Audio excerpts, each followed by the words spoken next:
Hello viewers, welcome to Learners Region. In this video, we are going to see a Java program for printing multiplication table of a given number. So let's start. In this program, we are going to use scanner class for input values from user screen. So in order to use scanner class, we have used java.util package. In main function, we have declared two variables n and I. N is used to store number and I is for loop iteration. Now declare the object of scanner class sc. Print a message for user, enter any number to get multiplication table. To store given number in n, we have used nextInt method of scanner class. Now print a message multiplication table of n.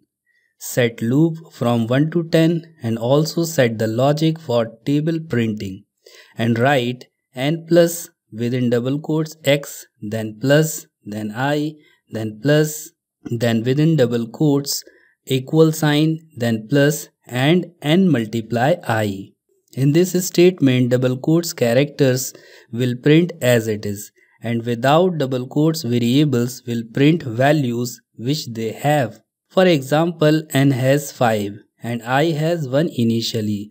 At first iteration of loop, 5 cross 1 is equal to 5 will print and likewise the whole table up to 10 will print. Now save the program, compile and run. Here we can see the output. It is asking for number. Enter any number. We have given 5 and press enter key. Now we can see the multiplication table of 5.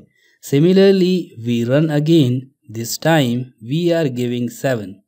Now we can see the table of 7. So likewise, we can print the multiplication table of any number.